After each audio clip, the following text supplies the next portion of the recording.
me one of these cool TED mics. Do you want one of those? No, I prefer the handheld. Here's the thing, because when you have one of those on, you forget that it's there and then you go to the bathroom. Yeah, that's true. I'll be careful. A lot of cameras out there. Are we going to sit down? Can I do this? Absolutely, yeah. Here? Great. Here? Yeah. Can I get one of those Here. as well? Here. Right here. He needs to come here. Okay. Can I get another, is there another chair back there? I don't want to, that's rude of me to kind of stand while you're... No, it's rude of me to sit if you're standing. It's all good. You're the guest over here. I am the guest, yes. We do what you do. Right. Man, there's so many cameras out there. Canon. I'm looking for technology that I'm not aware of yet. G7X. It's kind of that.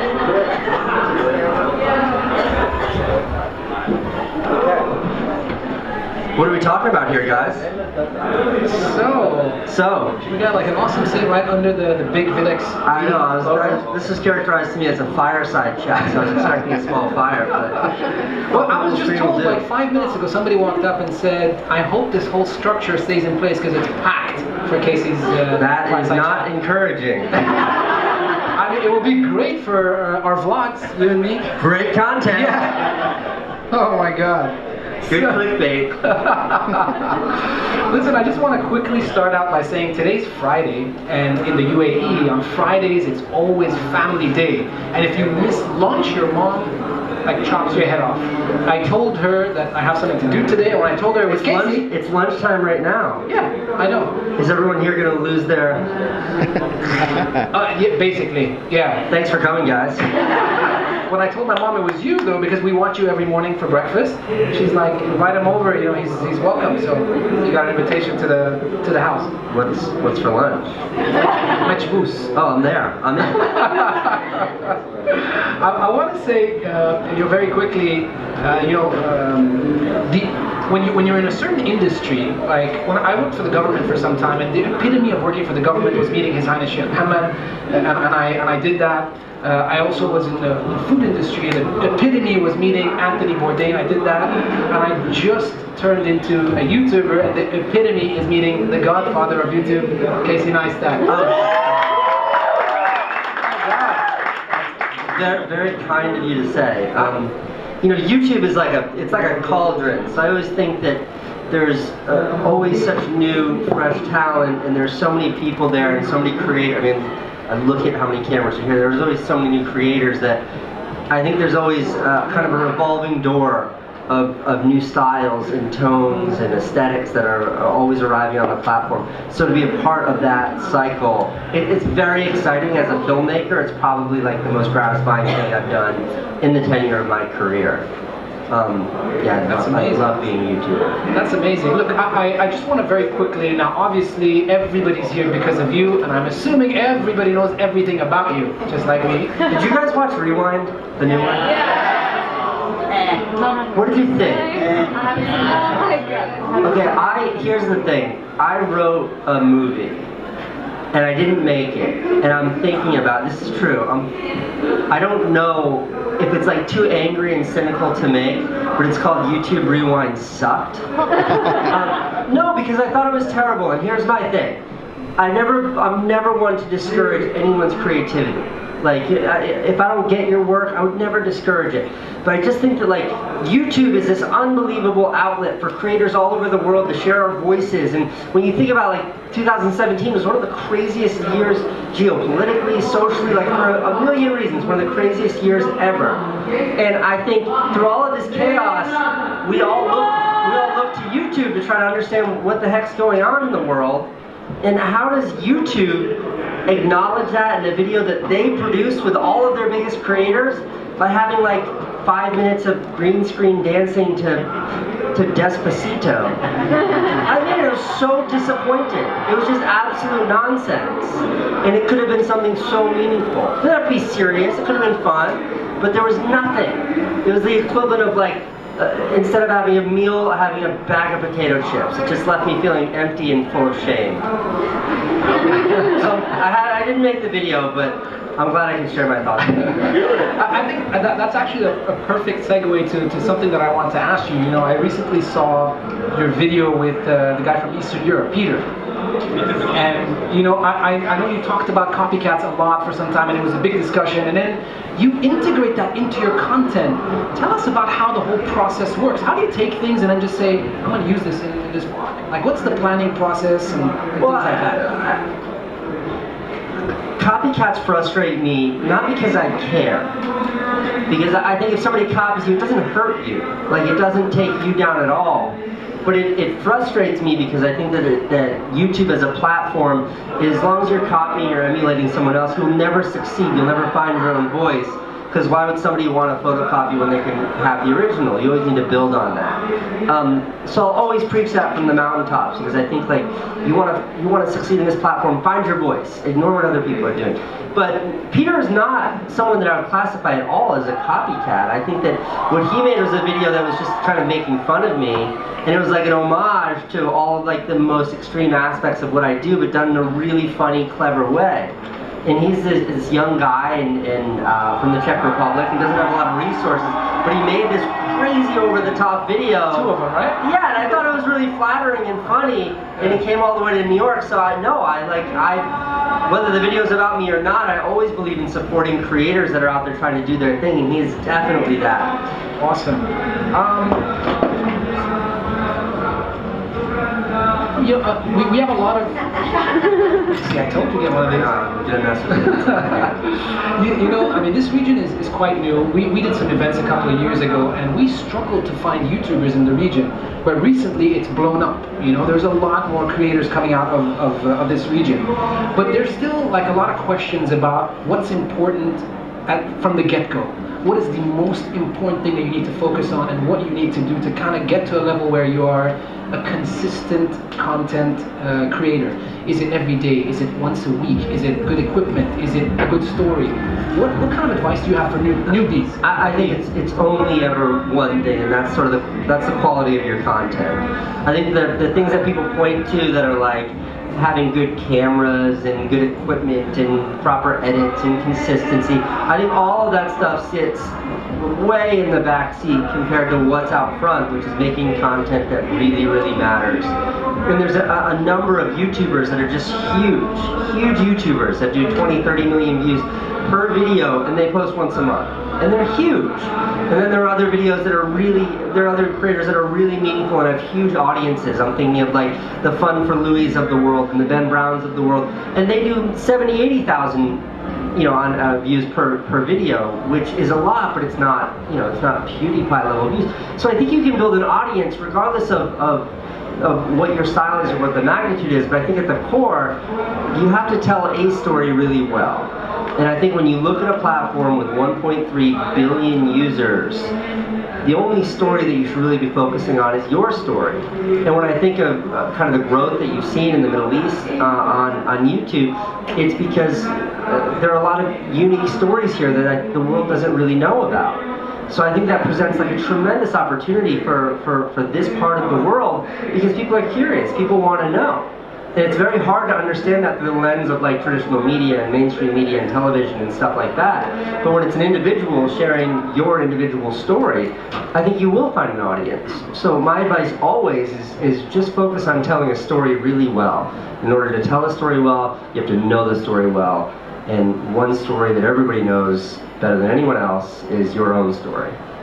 And in terms of algorithms, is there anything that we should know that you already know that you can kind of advise us on? I think that's all nonsense. Okay. I mean, I think all that growth hack stuff on YouTube, like, you can put a lot of effort into that and it's going to move the needle just a little bit. Okay. But if you make content that really matters, it's going to move the needle so much. Okay. And what I mean by that is, like, I don't think I used a single tag in, like, any of the 800 episodes of my blog that I ever uploaded.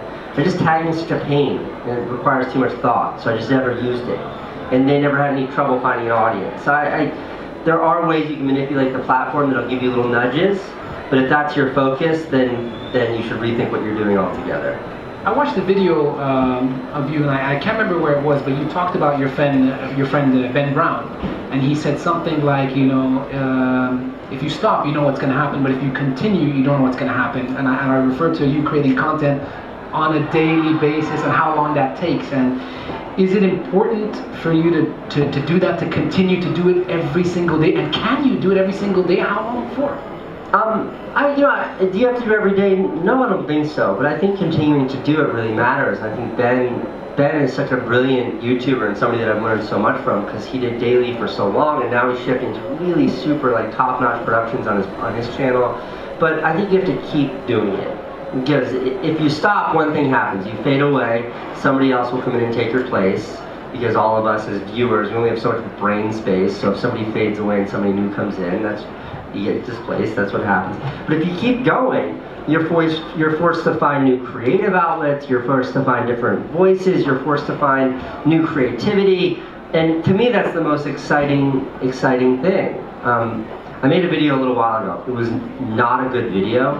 I was like going to the Midwest in the United States of America, like a really boring part of the country for work.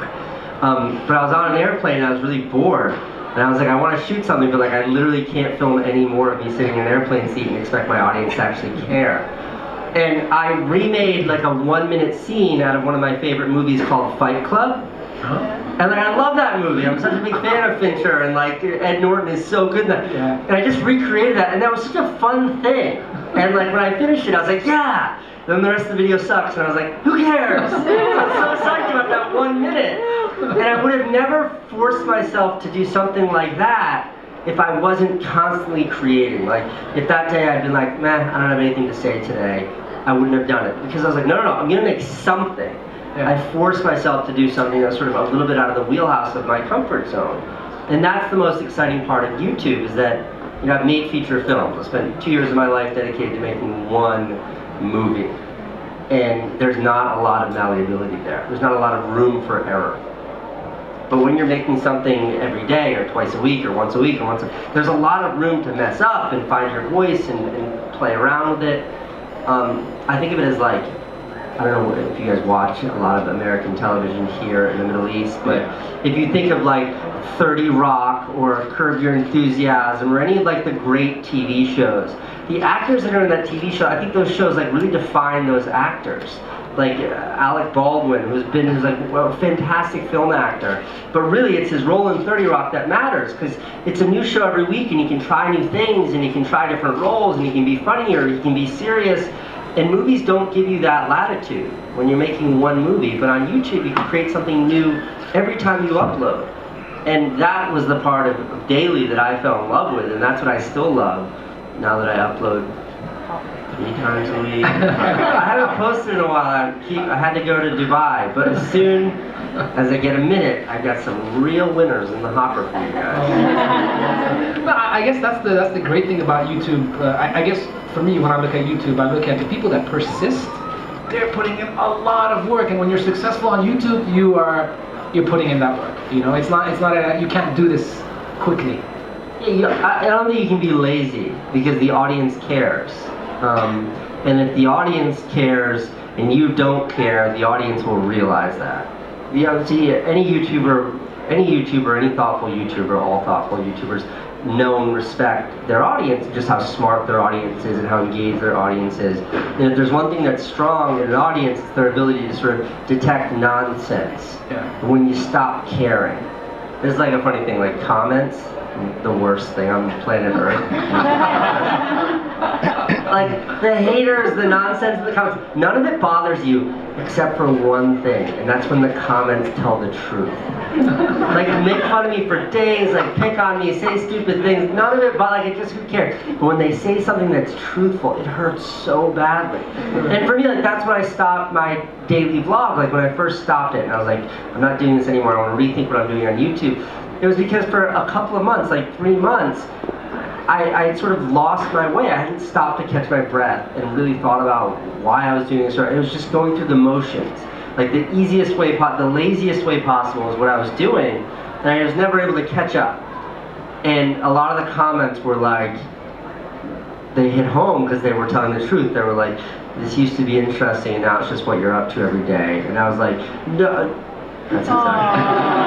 And it was the truth, it was totally the truth. And for me, like that's what taking a step back did. Is it was like, okay, like why do I do this? What is it that I love about this? Make sure I always have something to say. If I don't find something to say, and if I don't do it. Yeah. And that's where I am now. And I really, really, really want to go back to posting like 7 days a week. 7 days a week. There's just something about that. There's something about operating when there's like a dog's chasing after you, and if you slow down, that dog's gonna catch you, and that's what daily feels like. Yeah. Like I have a video that I shot like 5 days ago, and I just haven't finished it, and I'm just like, no big deal, I'll finish it tomorrow.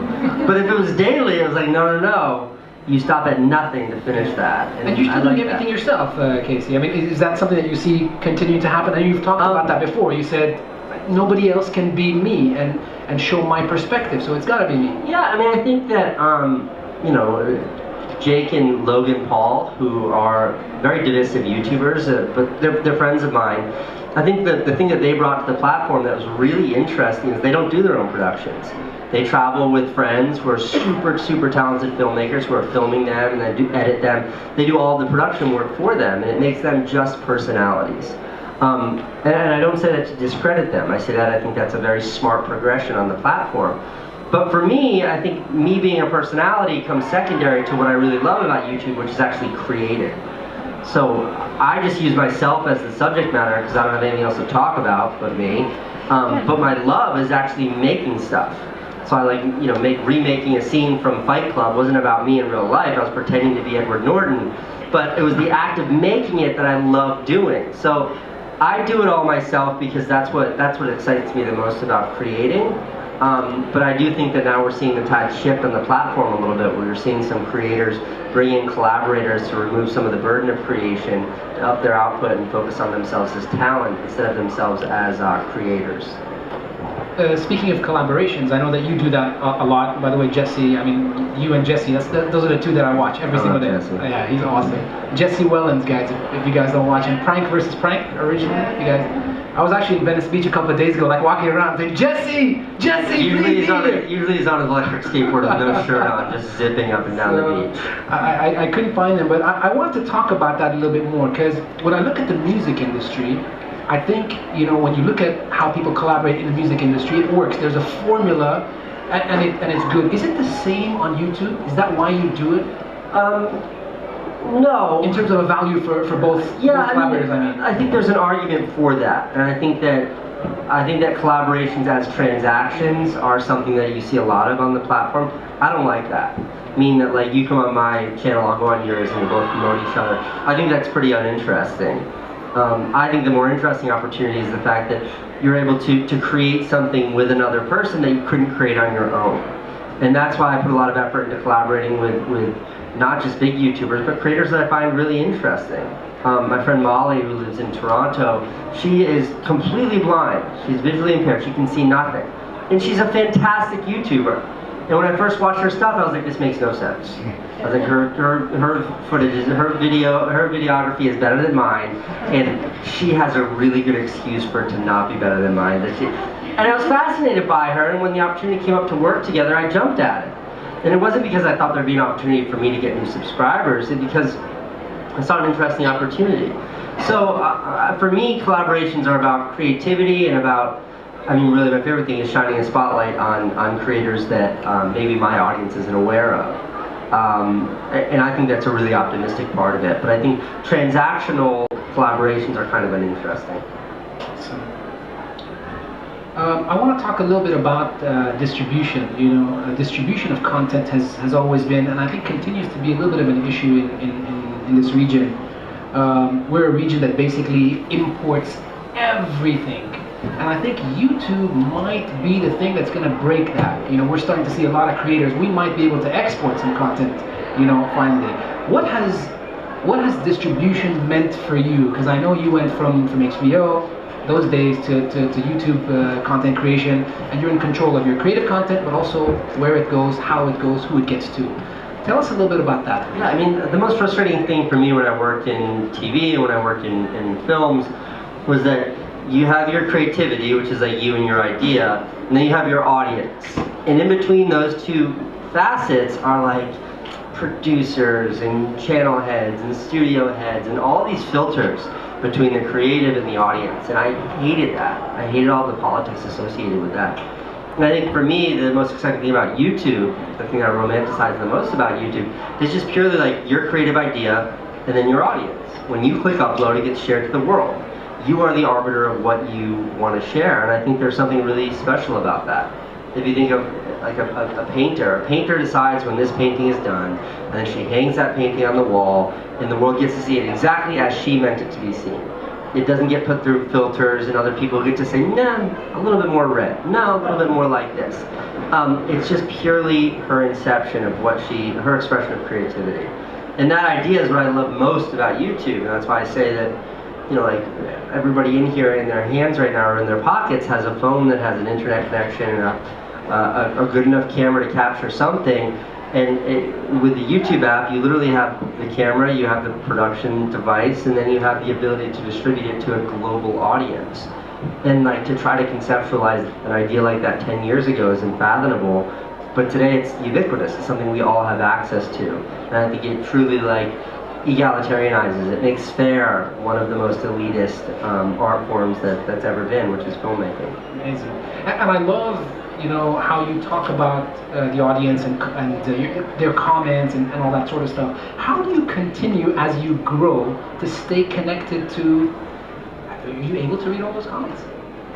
No. Because it's so much. I'd spend so much time in therapy if I read all those comments. So how does that work? Like, how do you kind of sift through everything? Is that something you need to do, or is there another platform that you use to No, and I have some friends like Jake Roper. I don't know if you know Jake. Vsauce3 is a fantastic YouTuber. He's also a fantastic human being. He doesn't look at his comments ever. Like to him, it's like fire. Like don't look into the fire. Don't touch the fire. Pretend the fire doesn't exist. Ignore the fire. And I'm a little bit more open about it. Like I love perusing the comments and I try to respond and look at it, but it is a black hole. Like there's no bottom. You just keep going, and whether or not you're actually making a difference or making any impact whatsoever is highly arguable. So usually my rule is after I post, I'll go back like an hour later and try to interact as much as I can. But I think that Twitter is a much better platform for conversations like that. It's just unfortunate that in the States anyways, Twitter is not a super popular platform for the YouTube audience. Twitter is a much more mature platform. It's where adults go to argue about politics, which is unfortunate. I mean, that's great, I guess. But I wish it were more like an exciting place to interact with an audience. Well, I think Twitter's still alive because of politics. Absolutely, I would not disagree with that. I would not disagree with that. But I think don't quote me on that, though. Twitter is an example of like a really good way to interact with strangers, of the one-to-many conversation. And I wish the YouTube comments, what's their excuse? It's been like, what, 11 years? Yeah. They can't figure out the comments? Come on, YouTube. Figure it out. Well, maybe this new community tab, which they just launched, I don't know, have you tested that out, Casey? No, I haven't tested it out. Learn something new. Just cut that part out, please. No, I think it's interesting. And I do think what they're trying to address with that is exactly what I'm describing. It's just a more effective way of communicating and having a dialogue with your audience. Super. I want to talk a little bit about the word viral, because it's used like so loosely nowadays. You know, there's a lot of brands that walk up to you and they're like, we're going to pay you to create a viral video, and I'm just like, I'm not sure if I can do that, but is that even possible? I mean, I know some of your videos have gone viral, the Halloween stuff. I think viral is difficult to define, viral is difficult to understand, and viral is almost impossible to predict. But to me, what viral means is that it goes well beyond your audience because it's being shared outside of your audience. I think viral is a combination of things. I think it's about the zeitgeist, it's about the broad appeal of a video, certainly the subject matter, timeliness, all of those things. But I think chasing that is really, really uninteresting. I always think that, you know, it's better to have 10 people see your work and have it really affect them than have 1,000 people see your work and go, meh. So to chase the latter, I think is to discount the integrity of your work altogether. You know, when we talk about content creation, and specifically talking about, you know, partners and brands, a lot of people want to kind of follow the Red Bull route, you know, to become these major content creators. And yet other brands are still looking at collaborating with content creators. How do you see Do you see like a better direction for brands, or how is Well, that? I think it's tough because I think that we as the audience have a really easy time developing a relationship with an individual. I subscribe to KSI, I was on stage, I subscribe to KSI, I like him as a person and I have a relationship with him. So how am I supposed to have a relationship with a brand? How am I supposed to have a relationship with Pepsi? It's not a person, it's an aluminum can filled up with carbonated, caffeinated sugar water. I don't have a relationship with that. And I think because of that, we're super skeptical of it. Whether it's a car company or a cell phone company or anything else, like, how am I supposed to have a relationship with this? I think Apple is unique in that capacity because Apple's done an unbelievable job of spending 15 years humanizing their brand. And I think that, you know, my work with Samsung is never about the device, ever. I don't even have the device in any of the work that I do with Samsung. It's always about a much, much bigger idea, because you can have a relationship with an idea. You can't have a relationship with a device. So I think for brands to turn to individuals is a very natural progression. They can't develop a relationship like that, so why not work with an individual who represents a lot of the same values and build a relationship that way? That said, it's completely uncharted territory. It's all new. And I think at the end of the day, it means just incredible opportunities for everybody in this room who has a camera in their hand to turn something that is a passion into something that can be a career. Because these companies need you, and they need your ability to communicate with an audience in order for them to be relevant. And that, to me, is a very, very exciting opportunity. I want to quickly also touch on Beam. You know, and what is the update on Beam today? That story, the evolution of what it was and what it moved to, the relationship with CNN. That's a great story. Was it always meant to be that way, or did that kind of just... No, I mean, I think it is a great story. I mean, Beam right now, we haven't figured it out. This year is really tough, but, you know, we started as a technology company. We built a couple of apps, one main app, social video sharing app. It didn't work, but there's a lot of value in the company. So CNN, Turner, bought the company, which is very exciting. Along with that acquisition came so much opportunity, and we spent the last year trying to figure out how to take advantage of that opportunity. We haven't succeeded yet. Like, Beam is still a hot mess. Like, we don't know what we're doing. But I will say that we spent a year trying to figure out what to do, and I think we've got a good grip on it, and our plan for 2018 is to act on that understanding. But the hope, the idea, and who knows if we'll succeed, is to, you know, take this understanding of how you communicate with an audience, which is something I've learned via YouTube and we've all learned via social media, and try to apply that to some version of journalism. I don't think we're going to be the hard-hitting journalist that is the New York Times or the Washington Post or that kind of thing, but people want to be informed, and I think our skepticism of the press is only growing. I don't know who to trust. Half the stuff I read, I have no idea what to believe. Like, our president is saying everything's fake, which is pretty confusing. It's hard to find a footing. So what we're trying to do at Beam, and we have not succeeded yet, but what we're trying to do is like that same thing. Like, if you can trust individuals, then maybe you can trust what they're saying. So let's make a whole network that's about individuals that are sharing information in a way that maybe you can develop a relationship with. And that's our plan for 2018. And CNN's been crazy supportive. They've been hands off and given us everything we've needed. We just haven't been able to turn that into success yet. And I'm very realistic about that. But I really think 2018 is going to be the year that we find our footing and are able to leverage that into something meaningful. Awesome. I mean, I keep track of it as well, so I see you guys kind of keeping the audience involved in the same way that you just did right now. There's a funny story. So there's we have a talk show on Beam that's hosted by this guy named Lou, who I love. And the reason why he hosts that talk show is because I was trying to host it and I couldn't do it, and I knew that I was terrible. And I literally like flipped out and threw my cell phone, and I was like storming out of the room. They were all sitting there like, what do we do now? And I was like, I don't know, have Lou host it. He's the writer. And he was like, oh, okay, boss. And I went and sat down, and he was like, okay. And I was like, this guy's amazing. So we just like made him the host of the show, and he's really good. And I trust him, and I want to be friends with him. And I mean, who knows? But like, he's got that look, yeah. He's got the, he's like, there's no way you can dislike this guy. He's the most likable person. So to me, like, that's a little bit of like, okay, if we can capture that ethos, that whatever that is, and build something around that, that's the idea for this company. It's just easy in concept, very hard to do in execution. It's very good. I mean, if you guys watch it, I was having a look at it, and it's very natural. It's very organic. It feels very fresh. It's very similar to what Casey does on his vlogs, but it's got that news kind of element to it. I like that. It's We really- try. I don't like to oversell it because we haven't found it, but I respect my audience too much to push something that I know is not 100%. It's half baked. We're almost there, and when we do get there, my hope is to bring my whole audience with me to like check out what we're doing, but it is very much so a work in progress right now. Super. I saw this interview you did with Lewis Howes, and you say hunger is a powerful motivation for you. Certainly, your situation when you were growing up and everything like that. That's almost irrelevant here in this region. What do we do? Where do we dig? Where do we get motivation for content creators here?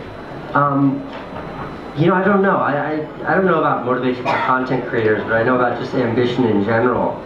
And I remember when I moved to New York City, I was 19 years old, 20 years old, I had nothing. I was like a dirt poor kid with no education. And I met all these rich kids, and I idolized them. I was like, God, they have trust funds, they have money, they have all these resources.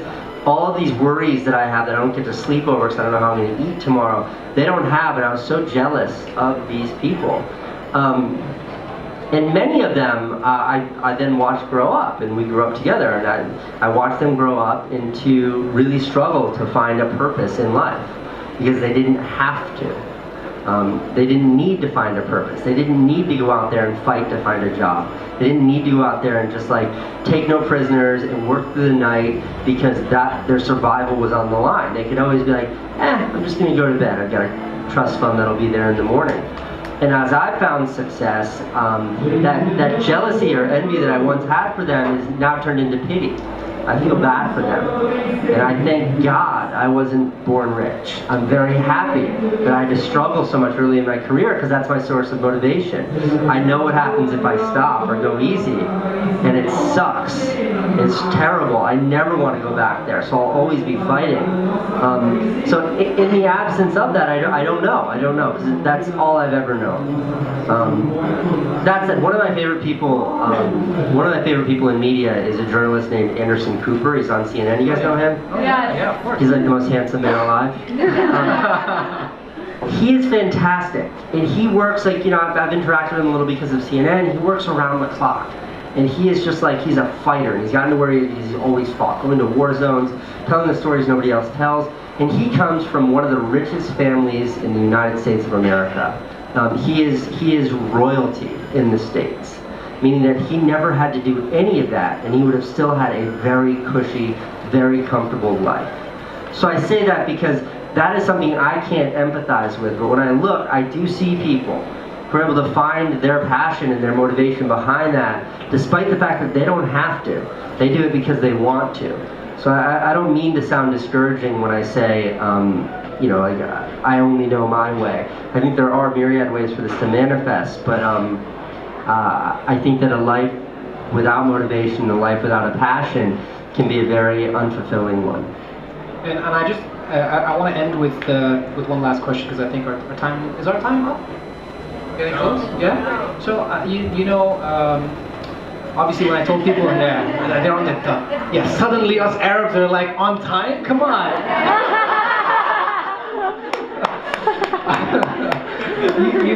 A lot of people messaged me over the last few days when I announced that I'm gonna be fortunate enough to be speaking with Casey. A lot of people messaged me and said, please tell him we love him and please send our regards.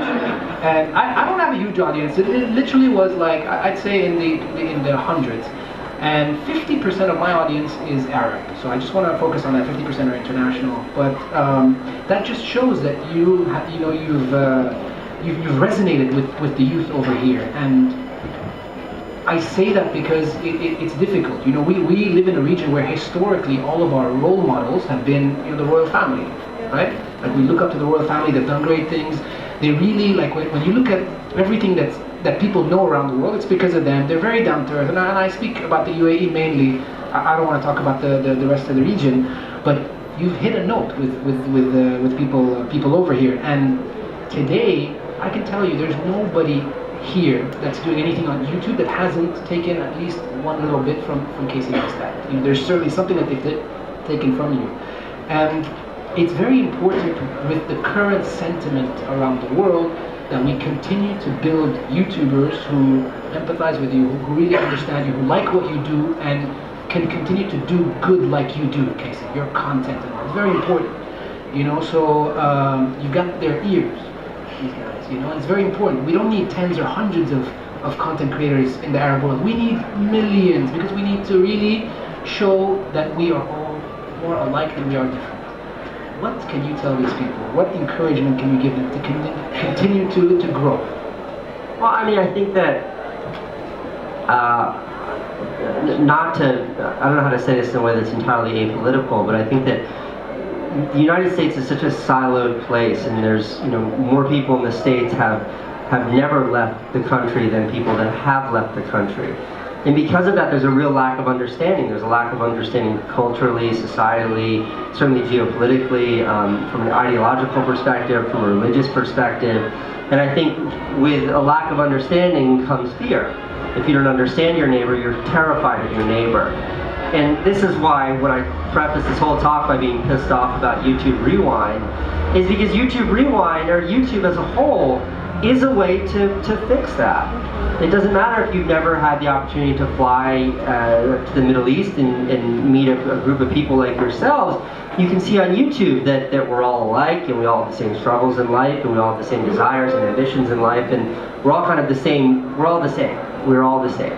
And I see YouTube as this gigantic unifying power that can show us that, like, through all that divisiveness, through all that political and all of those other versions of divisiveness that exist all over the world, that communication can fix all of that. If we know that, like, we're all just the same kind of people struggling with the same kind of things, and animosity comes from a lack of understanding, and YouTube can be that bridge to fix that understanding.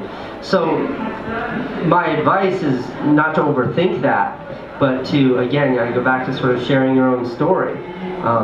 Because to share your own story is to tell people who you are, and to learn who you are is to realize that we're all alike. And certainly that's what I try to do on the platform. I'm a 36-year-old father of two who lives in New York City, and for some reason I'm able to relate and connect with people all over the world, and I think that's because, despite the fact that I'm a 36-year-old father of two who lives in New York City, I'm just kind of like everybody else. So that's what I encourage others to do, is focus on telling your story as authentically and as truthfully as you possibly can. Fantastic. Casey Neistat, thank you so much. Thank you.